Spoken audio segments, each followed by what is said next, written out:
My God, you are Lord. God, you are wonderful. My Lord, you are excellent. God, you are so good. Hallelujah.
Sois-tu Adonai, louange à toi et honneur te reviennent. Genoux fléchis devant ton trône, Seigneur, nous voulons simplement t'adorer, parce que tu es le seul digne d'être adoré. L'adoration vraie, Seigneur, est pour toi.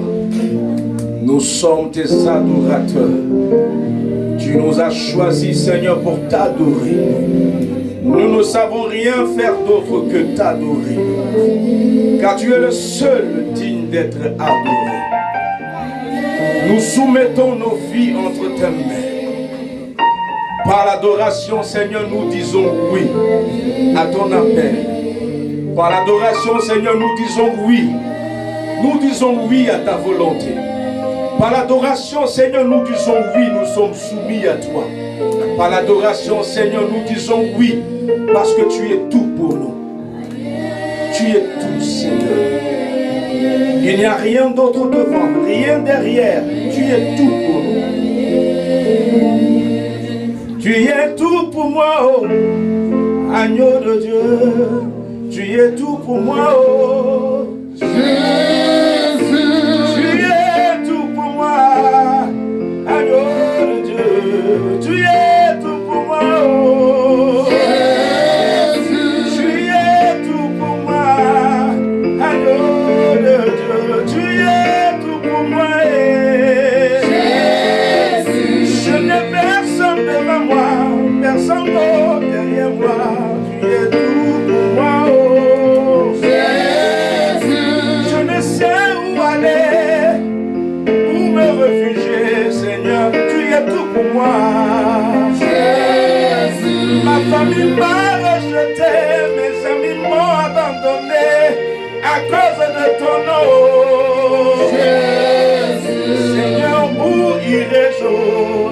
chaîne à toi, oh Jésus, oh Jésus. Oh Jésus, oh Jésus, oh Jésus. mes amis m'ont renié, je suis livré à moi, Seigneur, me voici, oh Jésus. j'ai décidé de te suivre. J'ai eu tous les problèmes, Seigneur, me voici, oh Jésus. tu m'as appelé, j'ai dit oui, Seigneur, me voici, oh Jésus. depuis ce jour, Seigneur, ma vie est devenue bizarre, je ne comprends plus rien. Jésus. Seigneur, j'accorde ton nom, je suis persécuté à cause de ton nom. Jésus. J'ai dit oui, Seigneur. Nous avons ressorti certaines choses, mais ce matin, je vais rentrer dans une autre logique avec toi, pour que tu comprennes véritablement la pensée de l'Esprit qu'il a mis sur mon cœur pour toi. Amen. Amen. Il s'agit là d'Isaac. Isaac qui était arrivé à un âge où il devait transmettre, ou si vous voulez, léguer l'héritage à son enfant.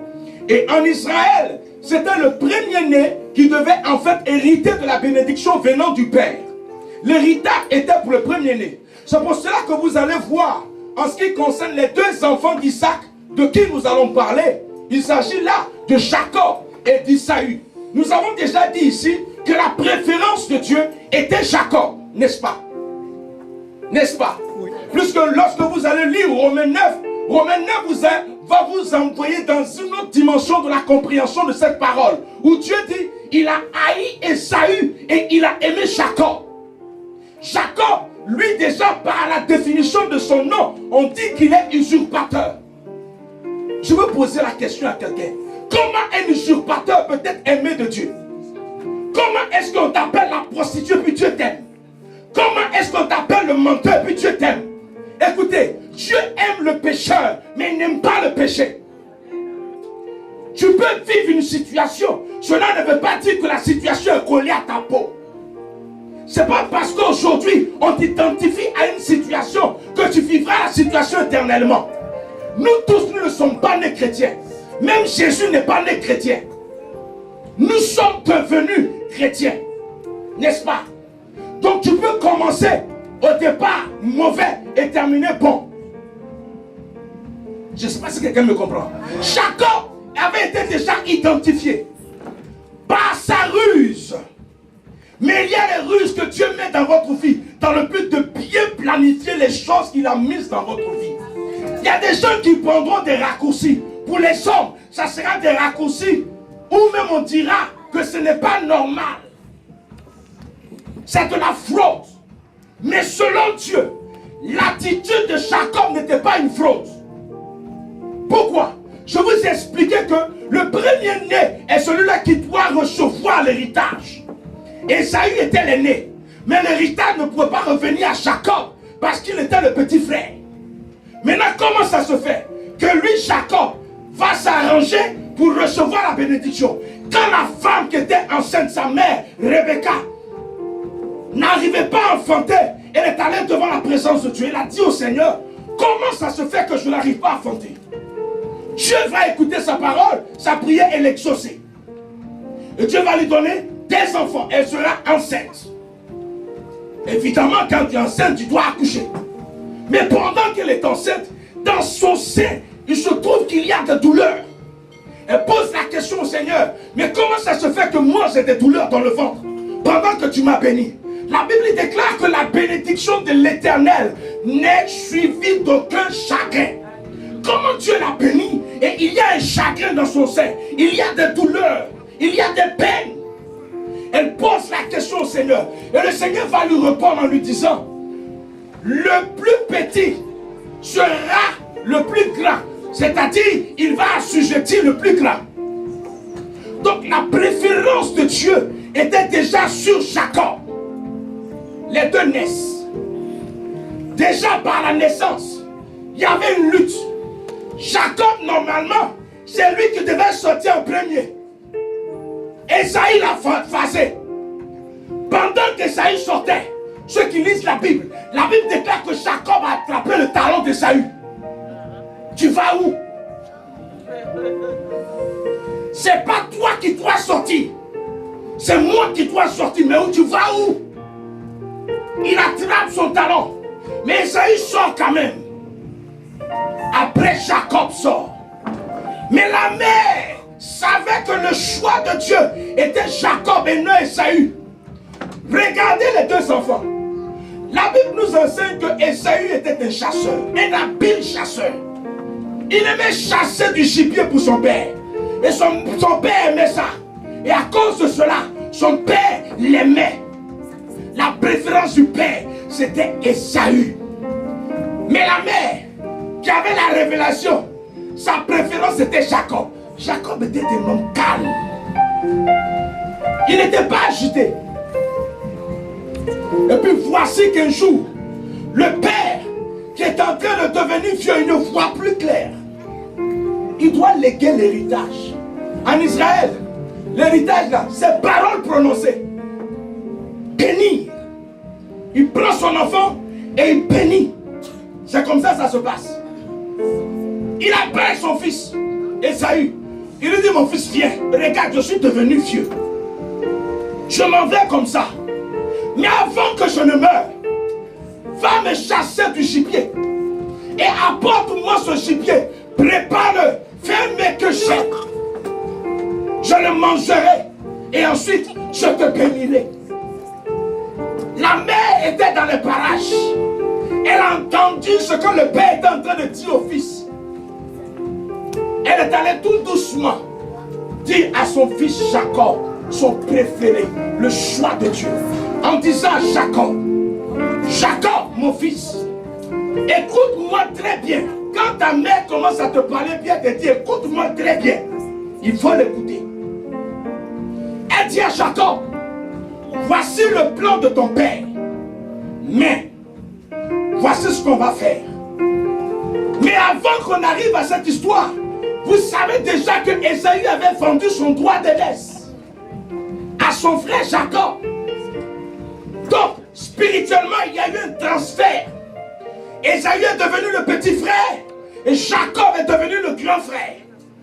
Donc, la bénédiction ne revenait plus à Esaü. Elle devait revenir à Jacob. Et voici la situation. La mère explique à son fils et elle lui dit, il est temps, tu dois rentrer dans ta bénédiction. Le fils dit, mais mère, mon père saura.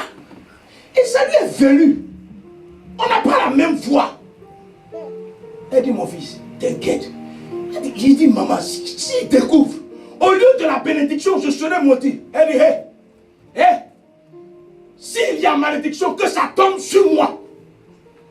Elle savait de quoi elle parlait. Parce qu'elle savait que le choix de Dieu, c'était Jacob. Alors, qu'est-ce qu'elle va faire? Elle va déguiser son fils et prendre un vêtement que Esaü, son frère, a déjà porté, qui a sa sueur, son odeur dedans. Et puis elle prend l'habit, elle porte à son fils. Elle prend des poils d'animaux, elle met sur le bras et le cou. Elle prépare la nourriture comme son père aime. Mais à la différence, Esaü est allé chercher du gibier, n'est-ce pas? Mais ce que Esaü ne savait pas, ou bien Isaac plutôt avait oublié, c'est que Dieu ne mange pas le gibier. Dis amen que je pousse. Amen. Dieu ne mange pas gibier. Dieu mange chevreau. Dieu mange les chevreaux ou les agneaux. C'est pour ça que le sacrifice parfait de Dieu a été un agneau. Parce qu'il ne mange pas gibier. Donc, quand la mère va commencer à préparer le chevreau pour le fils, pour que le père mange, ce n'était pas en fait une nourriture pour Isaac, mais c'était une nourriture pour Dieu. Quelqu'un ne comprend pas.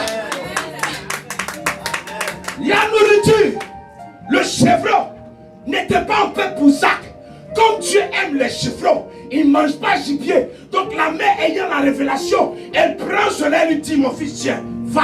Le fils prend le plat. Voilà le plat. Non, ça c'est pas bon. Voilà un bon plat. Elle prend le plat. Ou il prend le plat. Et puis s'en va dans la présence de son père. Père, me voici. Son père lui pose la question. Ah, déjà? Oui, Dieu m'a fait grâce. Il y a un qui passait devant moi rapidement, je l'ai tué. Voilà, j'ai préparé, voici ça, mange et bénis-moi.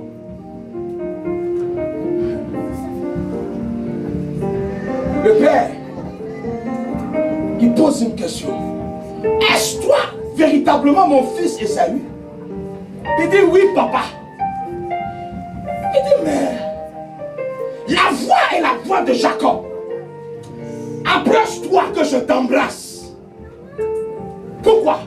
Parce que le père avait le flair. Tous ceux qui doivent rentrer dans la bénédiction doivent savoir ce que c'est que le flair. Quand tu n'as pas le flair, tu ne peux jamais être béni. Tu dois sentir les opportunités à gauche, à droite. Une opportunité ne doit pas te rater. Le père sent le flair. Il dit approche-toi que je t'embrasse. Ce n'était pas pour l'embrasser, c'était pour sentir son odeur. C'est pour cela que ce matin, le message que je veux partager avec toi, c'est la puissance de l'odeur. Wow. Laisse-moi parler. La puissance de l'odeur. La puissance de l'odeur. Regardez le propos d'Isaac. Je vais prêcher ce matin comme un fou. Il dit, Isaac son père lui dit, approche-toi, je te prie, embrasse-moi. Mon fils, il embrassa, il sentit l'odeur de ses vêtements et il le bénit. Donc s'il n'avait pas senti l'odeur, il n'allait pas bénir. Il fallait qu'il sente l'odeur de son fils avant de le bénir.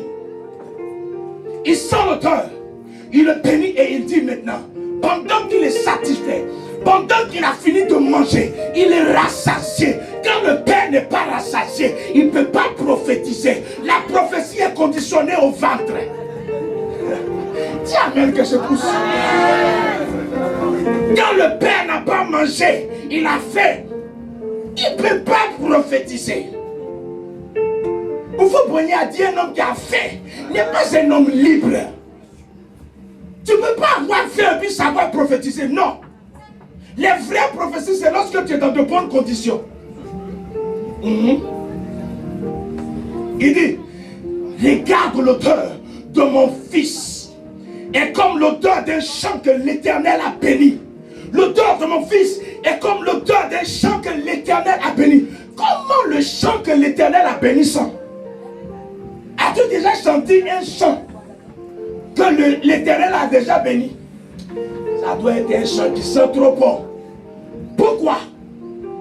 Parce que le Dieu que nous servons est un Dieu qui aime les bonnes odeurs. Dans toute la Bible, vous allez commencer par la Genèse jusqu'à l'Apocalypse. Vous allez vous rendre compte qu'il y a à chaque fois odeur, odeur, odeur. Avec Noé, voici ce qui va se passer.